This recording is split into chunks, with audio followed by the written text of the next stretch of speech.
fingers. We got a new video here. So what we're going to be doing is installing some Mudflaps. So huge shout out to Megachip Solutions. Actually, here's the logo here. So huge thanks to Elliot and the team for sponsoring this video. So what we're going to be doing today is installing some Mudflaps. So as you guys can see, like the car is already pretty wide stock. And you can kind of, luckily I did put some PPF here. Actually this whole rocker, so it's not that bad. But obviously when you're doing track driving, and especially if you get aftermarket wheels or like I did got spacers, you can see there's a lot of poke. So I've been looking for some mud flaps. What I usually do on most of my cars is I usually get like a carbon fiber sheet and put it. But what's nice about these is these are actually rated for the track.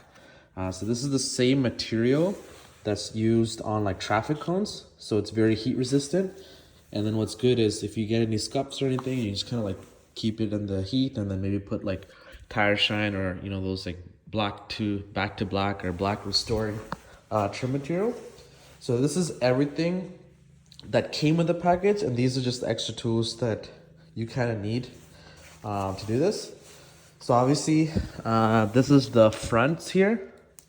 So what's interesting is what BMW did is the fronts, they're all done by rivets. So that's why they provided a punch to punch out the rivet and then new rivets. And then as well as a rivet gun or install tool, I guess, basically to do it.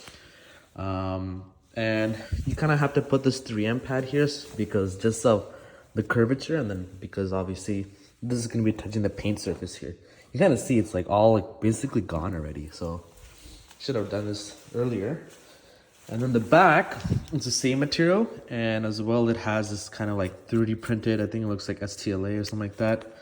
That type of material that's already riveted. And this one is pretty easy. This one is just 2 screws here on the back. And these are, you can use the same material. Same screws. And what I would recommend is obviously for the front, you can obviously turn the wheel and get a good opening.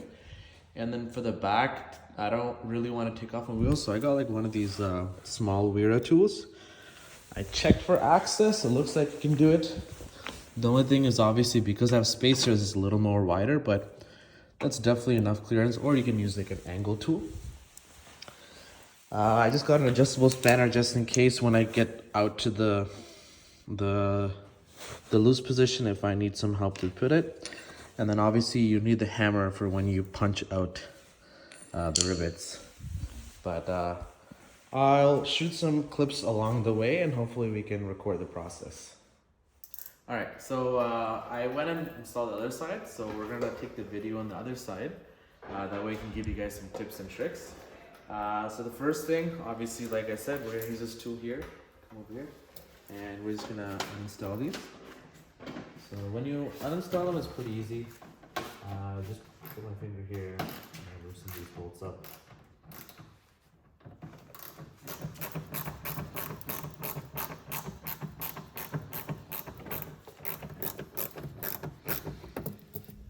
Alright, let's do this one now.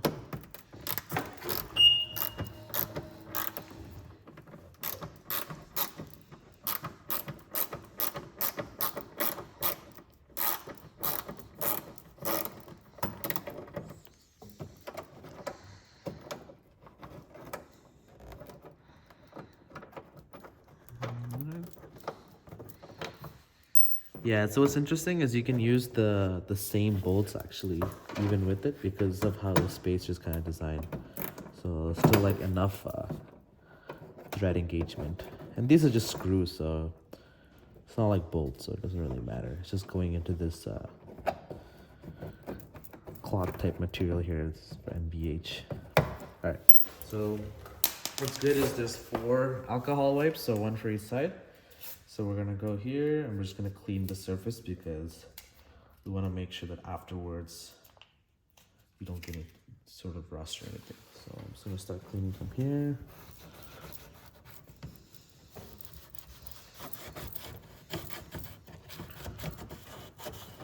one thing I did do is I just use the back side and just clean the back of it as well, just to make sure. Honestly, you don't need to, but I already see this bumper's like chewed up here.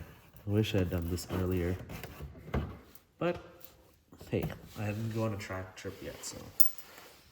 So now what's interesting is, as you can see here, there's actually kind of a lock here, which goes into this plastic bumper here.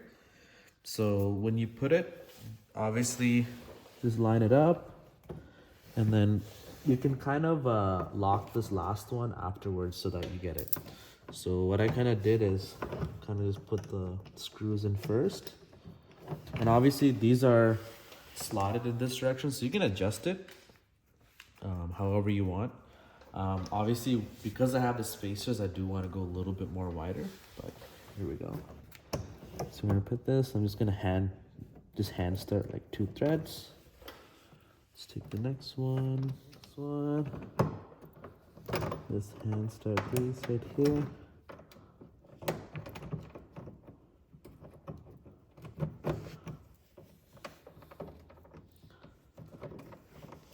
So I'm just gonna do a few threads right here just to get it hand started.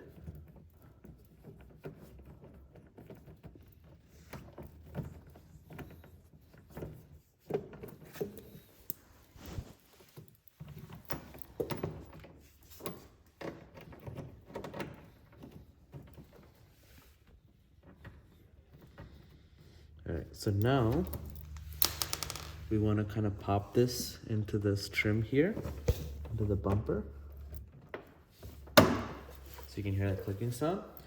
And now I can adjust how much I want. So what I did is I kind of came here and looked at the angle that I want to adjust. So I want to kind of put it like that. And then what you can do is just kind of hold it in place where you want it. What sucks is there's not much adjustment here where the top is. I don't really want that much adjustment. I don't want that much sticking out, but it's still pretty good.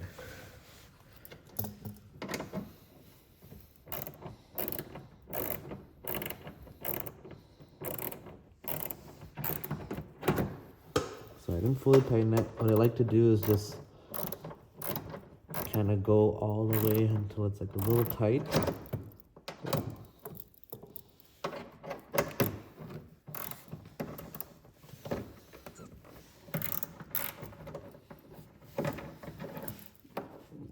It gets a little tight with the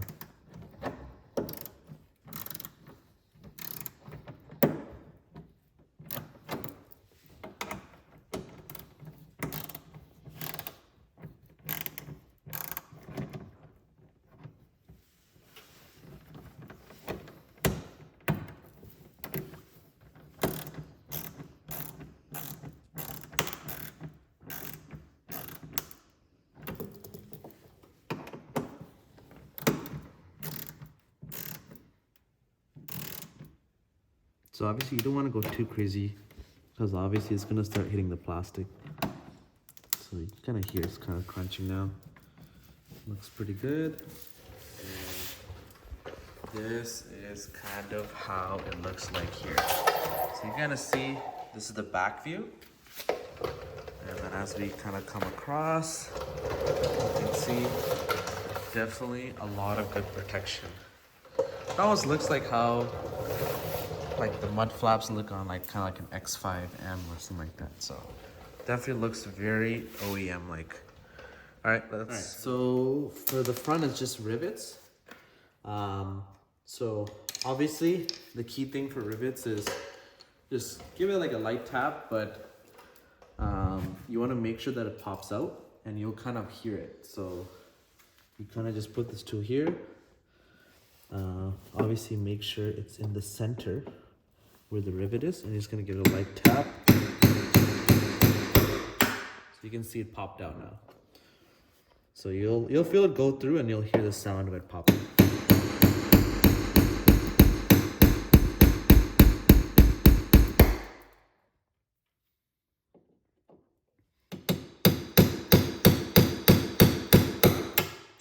So one thing I did notice is when I pulled it back is you don't have to worry about it getting stuck there because there's like an opening here on the bottom.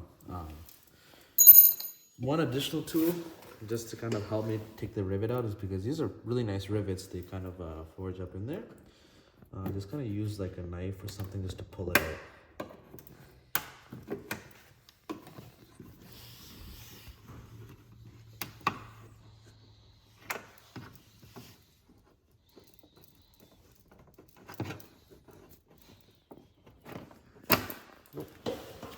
So that's how it looks like. So as you can see, like even the new ones, they're gonna do the same action. They're just gonna pull up in there. But these ones are, I would say these are pretty like high quality rivets. So good on B&W.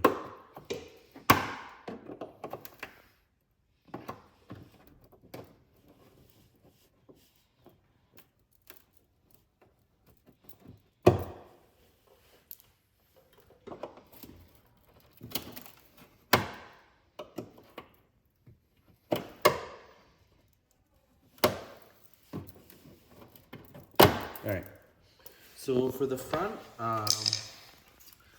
yeah, obviously the main thing is you want to clean it. So for the front, since there's a 3M here, they provide a primer patch as well. So it's pretty good to use. So let's go ahead and clean here. The main surface we want to focus on is here because that's exactly where that 3M tape goes. And while we're at it, might as well just peel it a little back. Kind of get little crevices too, because you won't get to clean this ever again.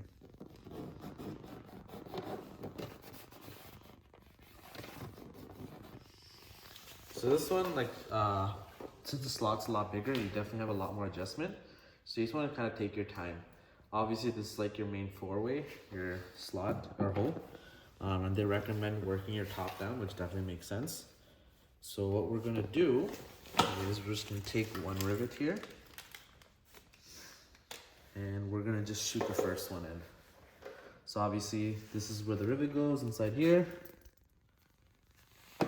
You're gonna put it in there. Just doesn't need to be perfect, but just make sure you kind of have like a general shape. And we're gonna use this rivet tool here. So make sure it goes. And just make sure you have like a good grip on it because you're gonna need a little bit of force, but this is a good rivet tool. You're just gonna go here and didn't work. Let's try it again. So when you hear that breaking sound, that's good. So that means it broke and it clinched. So you can throw this out and you can see it's right there.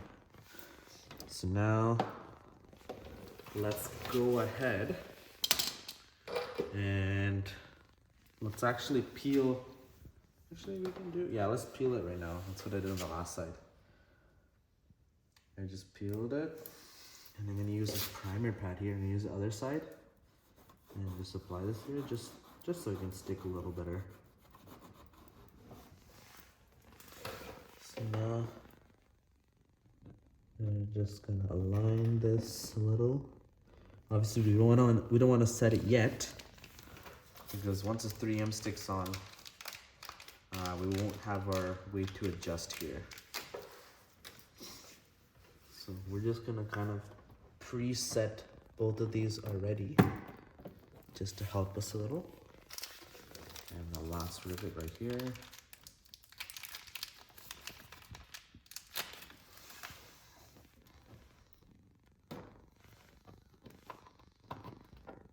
So let's just make sure we get our good adjustment that we need.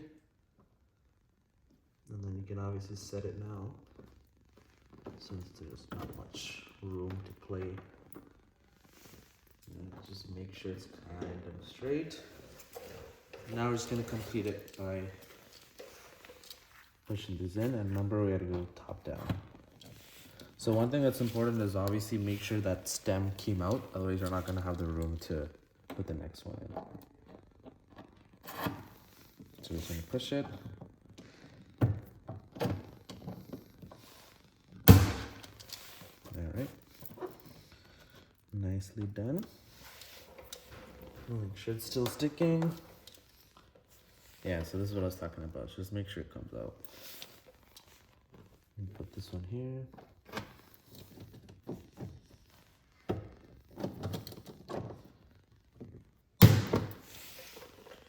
Nice. And that is pretty much how it looks like.